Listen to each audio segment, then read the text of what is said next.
Agora nós temos um tempo rápido. Vocês podem fazer ou perguntas ou comentários. A minha pergunta vai para o Dr. Sérgio. Meu nome é Jubismar, sou da Associação Maria de Nazaré, Comunidade Aliança. O Brasil hoje vive uma crise, né? Moral, política, econômica, financeira. Pelo que a gente aprendeu na história, o Japão se tornou uma potência depois da guerra, né? Que teve Hiroshima, Nagasaki, explodiu tudo, zerou, juntaram os intelectuais e construíram de novo. E hoje eles conquistaram muito lugar no mundo.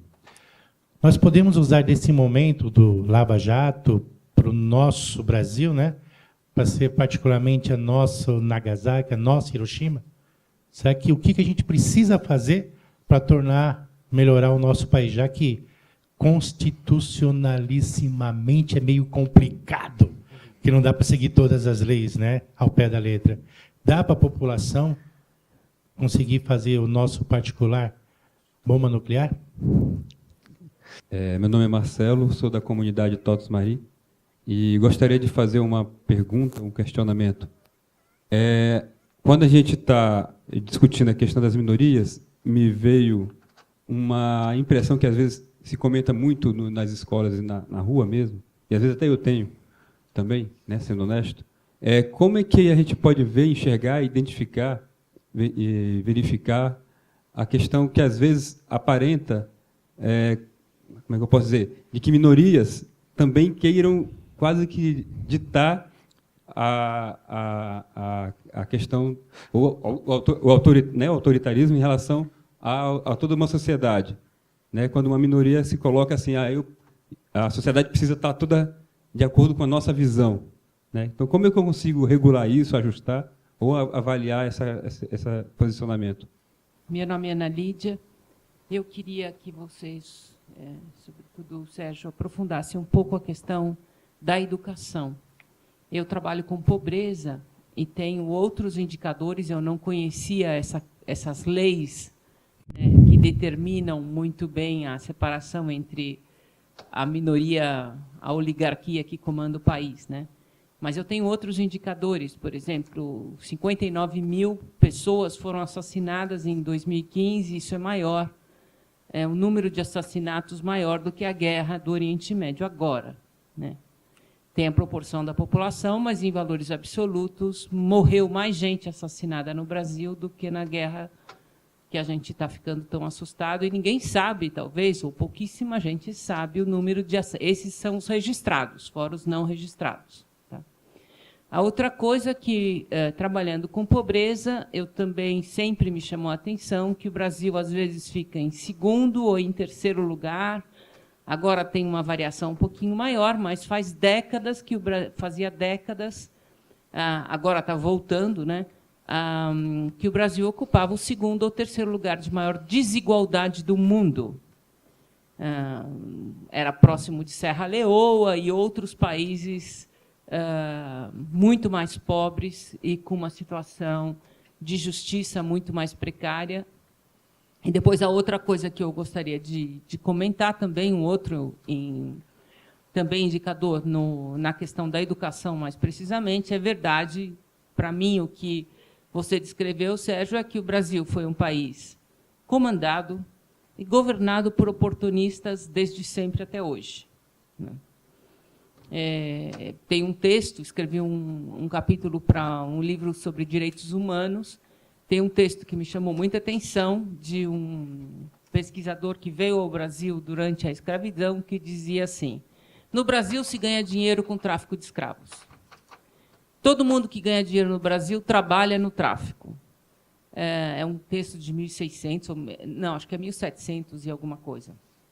E ele dizia assim: os únicos que não trabalham no tráfico negreiro e que ganham um pouco de dinheiro no Brasil são os estrangeiros. E isso é uma coisa que determina, como você foi mostrando para a gente, toda uma legislação. Eu também já tinha ouvido falar que não precisam de leis, como você repetiu para nós hoje, o problema não é leis mais adequadas ou maior número de leis. Ao contrário, tem excesso e as leis são adequadas. O problema é é o humano que está por trás da execução dessas leis ou do exercício dessa legislação ou não. E mais um outro indicador que também diz muita coisa, e que agora eu vejo, sendo professora universitária, de um ponto de vista positivo, é o fato que essas minorias que governaram o Brasil de forma oportunista, para bem-estar próprio e concentração de dinheiro nas mãos, não se preocuparam em educar o povo. A primeira universidade surge no Brasil no século XX. E aí seguem outras universidades. A política de cotas, que eu, pessoalmente, sendo professora, e na minha universidade, chegou agora, em 2016, a 50% da classe, eu vejo uma mudança fantástica. No sentido que os cotistas, sou professora da Unifesp e trabalho numa universidade muito difícil de entrar. Então, os cotistas que chegam na minha universidade, diferença dos não cotistas, são milésimos de pontos de nota. Então, a gente que se esforçou muito, fez escola pública e se esforçou muito para chegar lá. São mais sérios, são mais responsáveis, são menos arrogantes e etc., do que os alunos que são da oligarquia, digamos assim, da classe médica brasileira e paulista há muito tempo. Nós falamos, isso que eu estou falando para você, é dito publicamente e abertamente na classe, onde todos constatam. Então, eu queria entrar, né, um pouco nessa questão da educação. Como você vê a educação como um caminho para formar este homem brasileiro de uma outra forma, que tenha consciência, que deseje, que tenha um amor ao próximo, que tenha um cuidado com o outro, e não... ou mesmo esse político... Você também falava da questão política, a visão do salvador da pátria, do político profissional que cuida da própria família e é filho, neto, bisneto de políticos, né, cuidando, pertencendo a uma oligarquia que defende si mesma a qualquer custo e a qualquer preço. Sérgio, a palavra é sua. Eu quero agradecer à professora Ana Lídia, ao Marcelo, ao Jobsmar pelas perguntas, e eu vou procurar responder, vamos dizer assim, em bloco, mas já pedindo escusas se eu não me aprofundar nessas questões que são valiosíssimas e são questões estruturais. O povo japonês tem outros valores, Jobsmar. Outros muito diferentes dos nossos. Eu arriscaria até, sem ser leviano, não existe nenhum tipo de conotação com o valor japonês e o valor, vamos dizer assim, abrasileirado. O japonês, ele revela unidade, é patriota. Por isso que reconstruíram, apesar dos desastres naturais, aquela ilha que eles moram. É uma ilhota. Mas eles têm propósito de unidade nas adversidades e seja lá em que condições a pátria deles se encontrar. Portanto, é muito difícil você demover, por exemplo, o valor de um japonês com o brasileiro, ou da América Latina.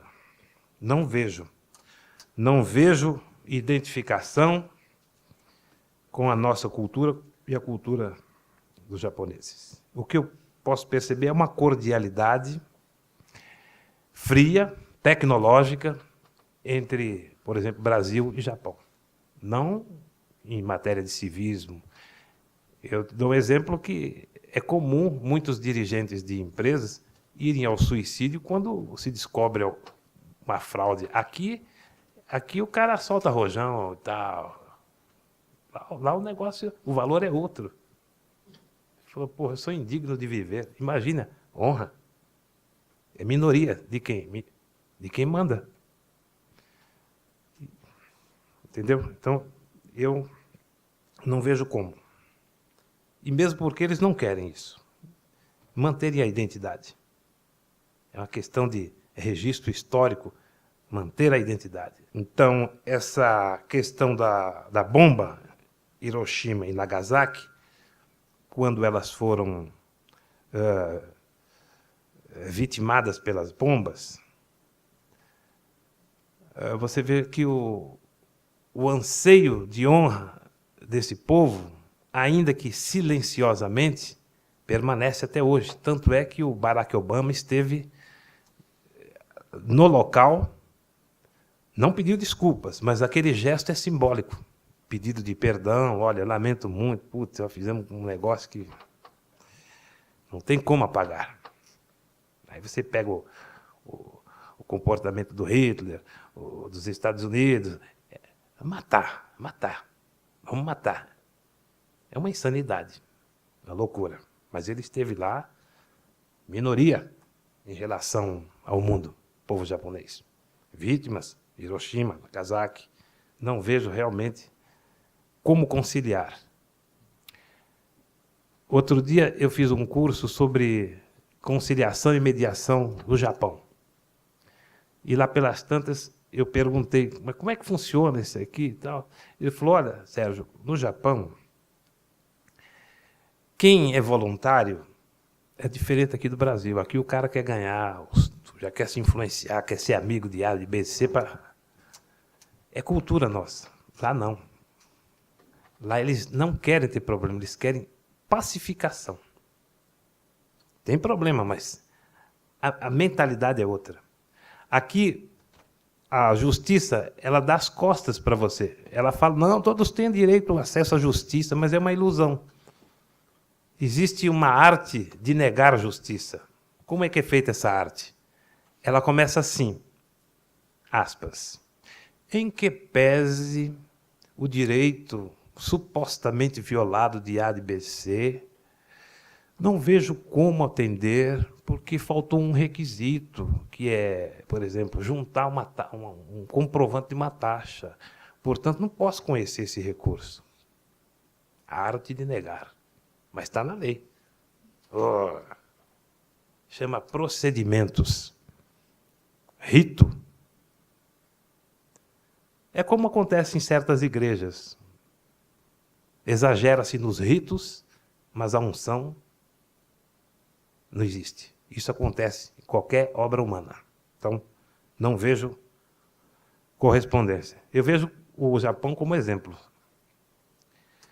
Agora, com relação ao autoritarismo da minoria, e eu vou juntar com a pergunta da professora Ana Lídia, educação, porque eu vejo conotação entre autoritarismo da minoria e educação. No Brasil, nós tivemos um processo de educação completamente equivocado, para ficar no mínimo. E como assim? A coisa, para resumir, funcionava mais ou menos assim. O Brasil, aspas, foi descoberto. Aí veio uma turma da Europa para cá, dizendo que era dono, tal. Aí pegaram negros, colocaram aqui, mataram os índios, enfim. Mas a turma que veio para cá procriaram-se. Aí vai crescendo, aspas. Essa molecagem, ou moleques, ou molecas, no começo já era mandada para a Europa estudar. Vou mandar minha filha para a Europa, vou mandar o meu menino para a Europa estudar. Chegando na Europa, eles tinham aquele banho de informações, mas eles não tinham também nenhuma vinculação com a Europa. Eles foram, aspas, feitos aqui no Brasil e depois de um certo tempo mandados aspas, para a Europa para se tornarem, aspas, doutores. E voltavam para cá. Aí chegavam aqui, não tinha nada a ver com a, aspas, educação que eles tinham lá. Aí o que os poderosos faziam? Eles, aspas, importavam as professoras europeias, geralmente da Europa, para educar o pessoal aqui. Então ficava uma coisa assim, interplanetária. Era uma realidade que não tinha nada a ver.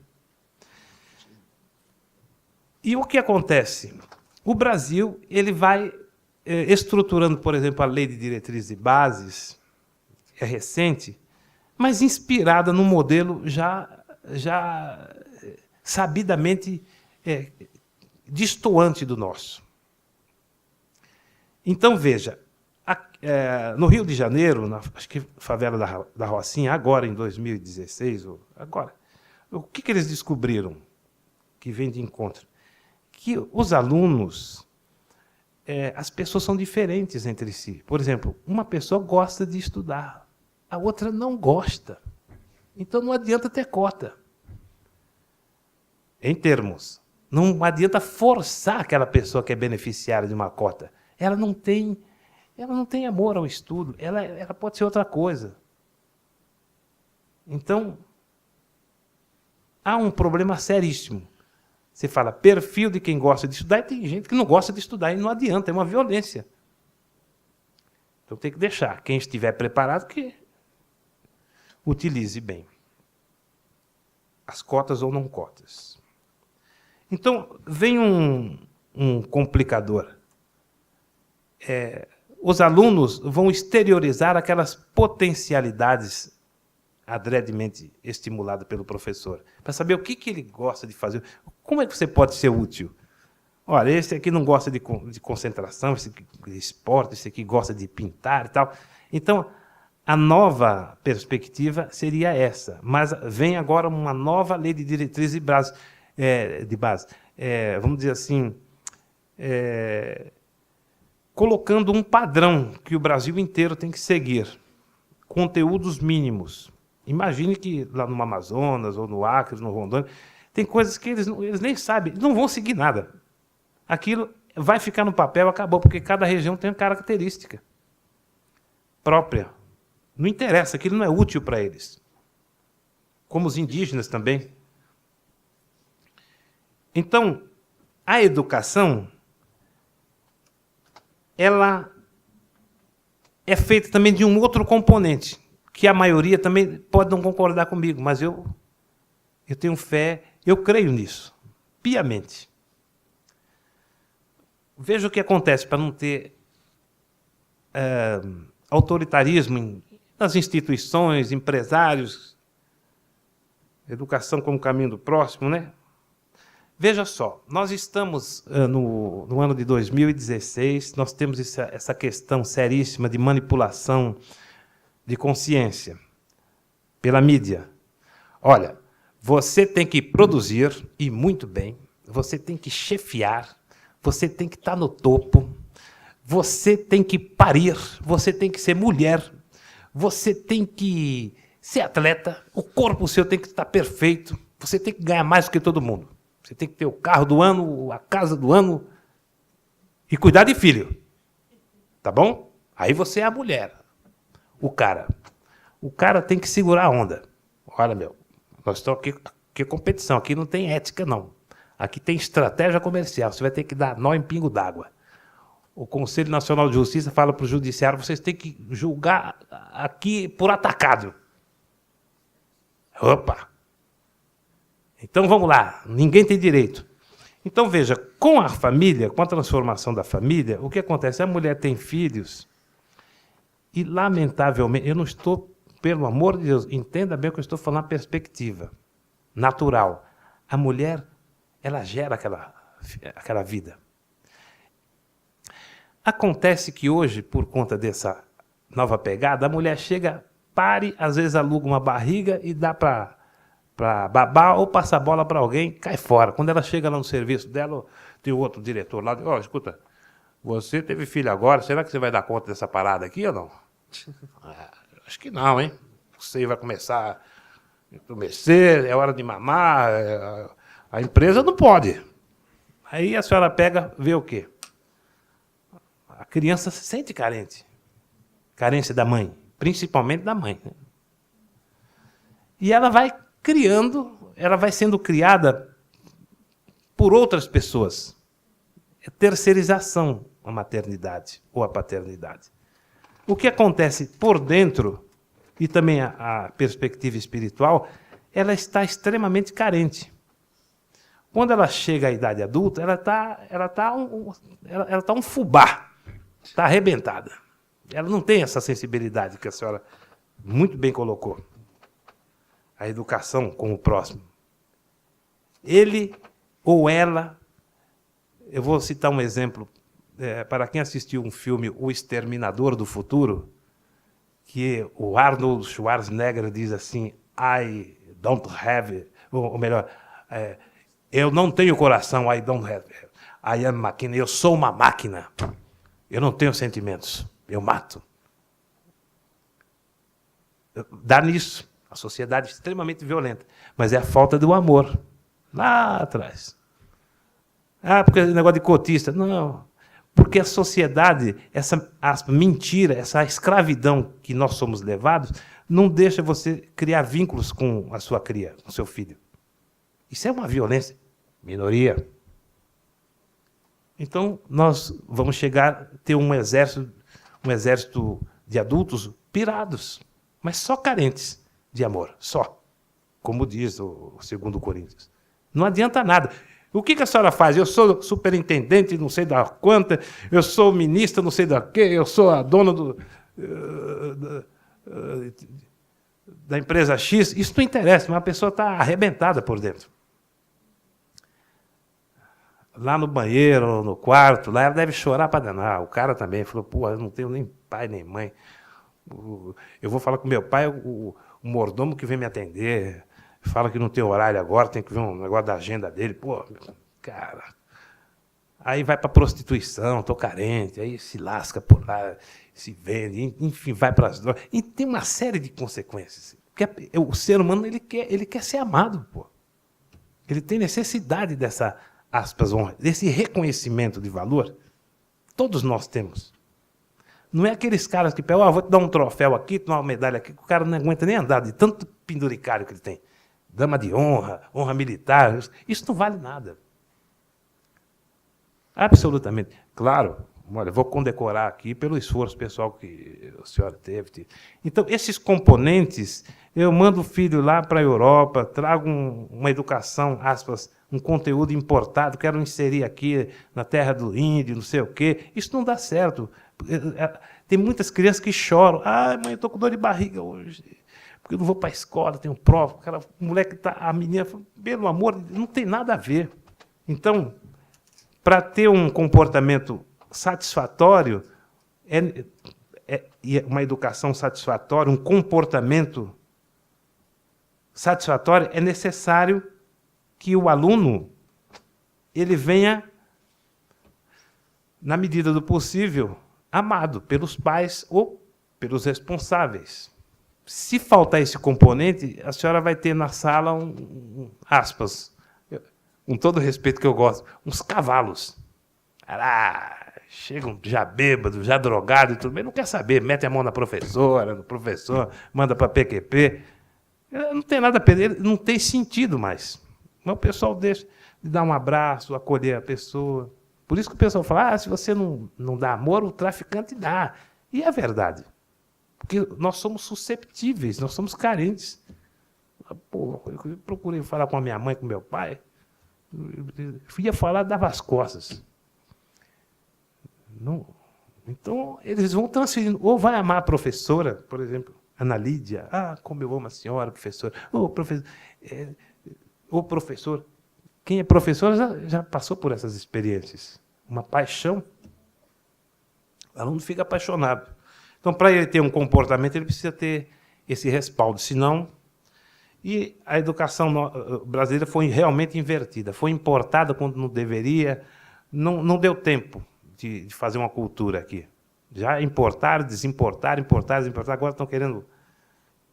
Agora, eu torno a dizer, a pessoa, para ser feliz e alegre, ela não precisa ter título universitário, eu estou no topo da carreira. Isso aí é desejável, mas não é essencial. Então, esse tráfico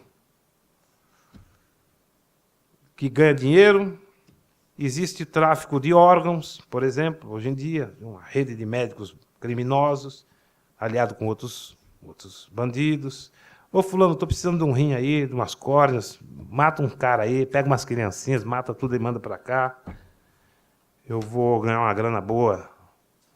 Olha, preciso de uns olhos azuis, verdes, tá? Manda para cá. Como quiser, é assim. Fulano desapareceu, nossa, é mesmo, é. Isso é fato. Só que o pessoal não divulga. É tráfico de órgãos, tráfico de crianças e os outros tráficos, prostituição, trabalho infantil, que o mundo todo está clamando. Um exemplo típico, eu não estou querendo me fixar nos bolivianos, por exemplo, os bolivianos são ótimos costureiros ou costureiras, né? E são escravizados aqui, nesses muquifos aqui, por exemplo, em São Paulo, e tem que calar a boca, é tráfico. Trabalho escravo. O cara está ilegal, fala, pô, a polícia vai me achacar aqui, putz, eu estou ferrado. Um monte de criança. Aí se matar, ninguém vai... Vamos traficar. Então, é a cultura da morte. Então, nós precisamos levar ao conhecimento das autoridades, obrigar elas a fiscalizar. E, em última análise, existe um dispositivo no Código de Processo Penal brasileiro, que eu não me lembro agora, mas ele diz o seguinte: qualquer cidadão, veja só, eu não estou induzindo vocês a crime, qualquer cidadão que presenciar um crime, é legítimo você prender o cara. Pode ser quem for, um juiz, um promotor, um delegado, arbitrário, pode prender. Então, na falta de fiscalização, nós é que temos que fazer o quê? Nos unir. A união é fundamental, a unidade. Não pode fugir. Tem que estar unido para ter força. Senão a minoria nunca. Vai lá dar uma bronca nos caras, aterroriza o cara lá, manda sequestrado. Aí o pessoal treme. Acabou o grupinho. Acabou. Não é assim. Isso é uma técnica. Vamos apavorar. Aí eles falam, eu não tenho minha casa para cuidar, meus filhos, não quero vocês que se danem. Essa mentalidade tem que quebrar. Tem que unir. É legítimo o interesse. Então, professora Ana Lídia, Marcelo e Jobismar, dentro da perspectiva e da dinâmica do seminário, eu espero ter contribuído de alguma maneira para esclarecer.